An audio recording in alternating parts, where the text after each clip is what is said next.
আসসালামু আলাইকুম সুপ্রিয় শিক্ষার্থীরা।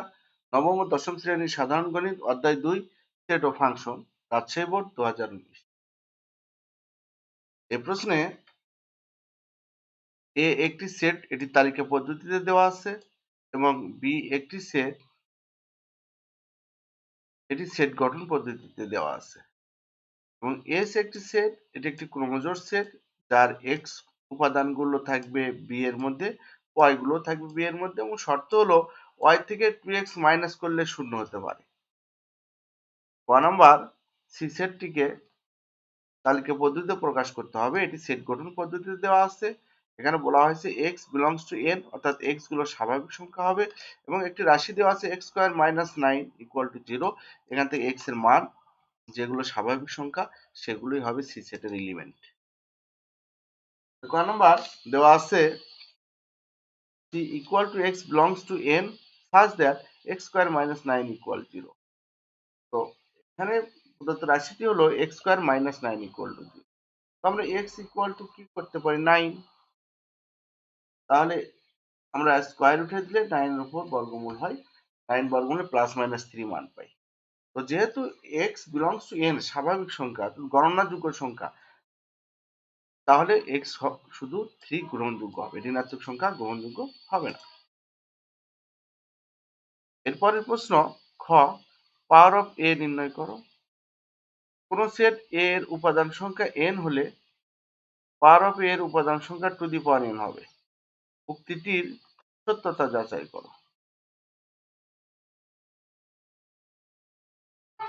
তো সর্বপ্রথম আমরা পাওয়ার অফ এ নির্ণয় করে নিই। এখানে এ সেটের উপাদান দেওয়া আছে, এ সেটের উপাদান 2 4 7।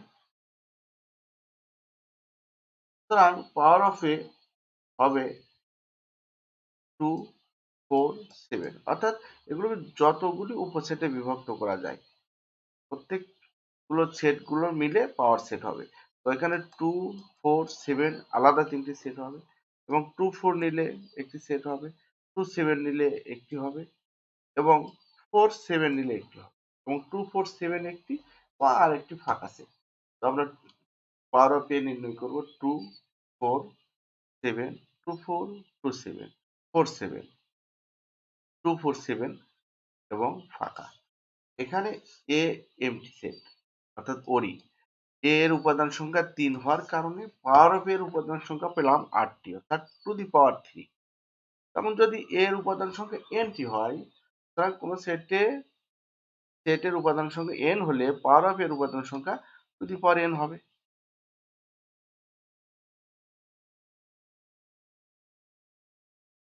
এরপরের প্রশ্ন, এস অন্যয়কে তালিকা পদ্ধতিতে প্রকাশ করে এর ডোমেন নির্ণয় করো। দেওয়া আছে b equal to x belongs to z এবং যে x গুলো পূর্ণ সংখ্যা, z মানে পূর্ণ সংখ্যা, পূর্ণ সংখ্যা হলো শূন্য সহ সকল ধনাত্মক এবং ঋণাত্মক সংখ্যা।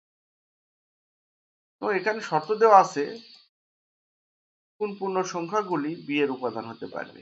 -2 থেকে বড় হতে হবে বা -2 এর সমান হতে হবে এবং +2 এর সমান বা +2 থেকে ছোট এর মধ্যে। তো এর মধ্যে আমরা সংখ্যাগুলো পাই -2 -1 0 1 2। এটি হলো বি সেটের। এখান থেকে x ক্রমজোড় সেটটি নির্ণয় করতে হবে। যে ক্রমজোড়ের প্রথম উপাদান অর্থাৎ x থাকবে b এর মধ্যে এবং দ্বিতীয় উপাদান y ও থাকবে b এর মধ্যে। শর্ত হলো y -2x ইকুয়াল 0 হবে। তাহলে y ইকুয়াল কি হবে? y ইকুয়াল 2x, অর্থাৎ x উপাদানকে আমরা যদি 2 দ্বারা গুণ করি y এর সমান হতে হবে।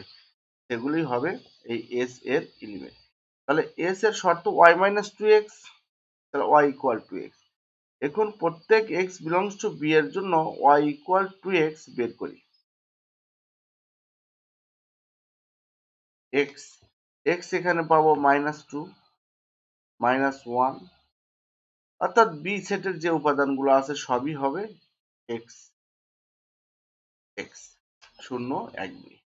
তো এখন y ইকুয়াল টু x যেহেতু, তাহলে আমরা -2 কে যদি 2 দ্বারা গুণ করি পাবো -4 -1 কে যদি 2 দ্বারা গুণ করি তাহলে -2, 0 কে 2 দ্বারা গুণ করলে 0ই হবে, এবং 1 কে 2 দ্বারা গুণ করলে 2 হবে, এবং 2 কে 2 দ্বারা গুণ করলে 4 হবে।